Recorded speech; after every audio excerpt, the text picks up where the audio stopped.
Alright team, by now I'm just gonna hope that everyone has accepted that a drum is a wing. I feel like I've made myself abundantly clear on this, but I'll say it louder one last time for those in the back. Drums are wings. Drums are the best kind of wings. They have a nice bulbous shape, which allows you to get crispy on the outside while protecting the inside for a really juicy interior. It's very simple, but what I'm about to do today may make some people angry, and I'm totally okay with that. It's gonna be hard for me to defend this one though, because I'm making peanut butter and jelly wings. PB&J, who doesn't love that? My thought is, crumbly peanuts are often found on wings, especially in Thai cuisine and perhaps others. And crumbly peanuts with lime tastes amazing. But what about crumbly peanuts with a little bit of tart jelly? You don't have to think of jelly as some really sweet thing. Sure, I'll add a little bit of sugar to brighten it up a little bit, but I'll focus on that tart flavor. Really what I'm doing is subbing out that lime for a little bit of raspberry and a little bit of blueberry. So let's get after it, why don't we? If you're a loyal subscriber, whether it's on YouTube, Instagram, TikTok, wherever, you already know the drill. I'll drop in my 6 wings. And how are we gonna brine it? Same way as always. Equal parts buttermilk and equal parts pickle juice. And you know what? If a pickle slips its way into the bowl once in a while, that's okay. And I hope you won't tell on me. We're gonna let this brine for about 15 to 30 minutes. While the acid in this liquid will really break down the protein in the chicken to make it super tender, our pickle juice will work to also have that acid, but give some really good flavor as well. While we wait, let's make our jelly. I'm gonna start with a nice handful of blueberries and raspberries. I'll then hit these with just the tiniest sprinkle of sugar, as we wanna make sure this is really nice and tart, a tiny squeeze of Meyer lemon, and just a little splash of water. Now crank this up to high heat and let it go. After just a few minutes, the berries will naturally break down, at which point you can break them apart with a wooden spoon. There'll still be a lot of liquid in there, so just cook this over medium-high heat until you reach the right consistency. For our dredge, we're gonna do about 2 cups of potato starch, because if you've ever watched any of my videos, you know that we don't fry an all-purpose flour, ever. I don't care what the excuse is. No all-purpose flour, please. Into here, we'll just add a little bit of salt, and that's it. I don't wanna mess too much with the peanut butter and jelly flavor of this. Now we'll go ahead and take our chicken that's been dredging for a while and drop it into the potato starch. Shake it up just a little bit, tap off any excess, and you have your chicken wing ready to fry. Do this with all 6 wings, using one hand to touch the wet wings, and then your other dry hand to help coat it in the potato starch. That way, neither hand gets caked going back and forth all the time. It's time for round 1 of frying, and of course, we're gonna double fry. First, we'll go about 6 minutes at 325. Slowly drop your wings into the oil. And keep in mind that if you're overcrowding the pan, you wanna start the oil a little bit higher than 325, so that once the cold wings go into the oil, it actually sets back down to that correct temperature. We double fry to cook our wings and then get them crispy. This first phase here will cook them through, probably about 90% of the way. And the second phase will get them that crisp. Now after 6 minutes, take your wings out. You'll notice they're still pretty crispy, but they don't have that golden brown color that we're looking for. Let these rest while we turn our oil up to 375 Fahrenheit. Now that our oil's hit 375, we'll fry again for just a couple minutes till it's golden brown.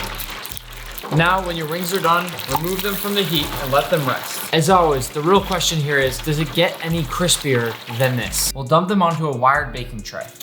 Instead of sprinkling salt right away, which I normally always do, I'll sprinkle just a little bit of peanut butter powder. This is exactly what it sounds like, just powdered peanuts. It's time to start plating our wings, but just listen to how crispy these are.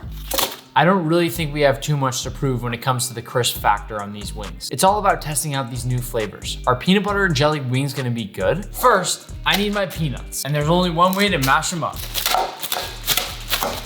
Looks pretty good, no? Now let's go in with a bunch of our nice homemade jelly. This is either gonna be really good or really bad, and already it actually looks like PB&J because of the color of the wings. As always, everybody, toss them up and don't be afraid to get messy.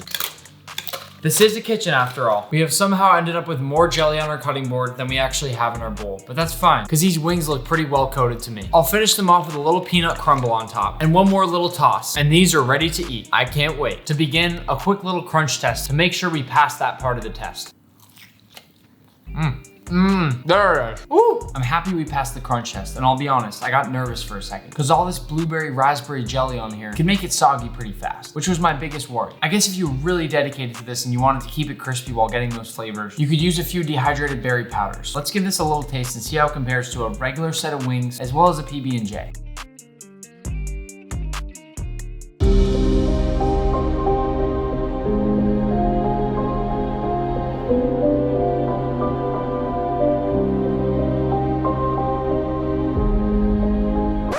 I feel like it depends on my mood whether or not I like these, or just what craving I have at that given moment. You know, if I'm craving something sweet, I'd honestly probably give this wing a 9 out of 10. It's really good. But if I'm comparing it to the other wings we made in this series, I'm gonna put this at a flat 5 out of 10. Let me be clear, these look incredible. These taste incredible. Doing weird things like this that we've done with the PB&J wing is how truly amazing food discoveries are made. This is how innovation happens in the food world. It's just definitely not something I'd truthfully pick over a buffalo or a homemade barbecue wing. It's good, but am I really gonna go to a restaurant and sit down and order this if I've got a craving for chicken wings? Probably not. I will say though, if you're a big fan of peanut butter and jelly, give these a try. At the very least, next time you get fried chicken, go ahead and toss some crushed peanuts and jelly on your wing. See how you like it. You don't have to make the jelly homemade. It'll take you 2 seconds, and then you can know exactly what it'll taste like. I'm actually really glad I tried this out. As always, please toss the video a like if you enjoyed it. I really appreciate it. And in the meantime, don't forget to subscribe. We are growing so incredibly fast on this channel, somewhere around 50,000 a day, which is mind-blowing to me. And that just means I'll be working even harder now to get that awesome food content out for all of you. See you later, alligator.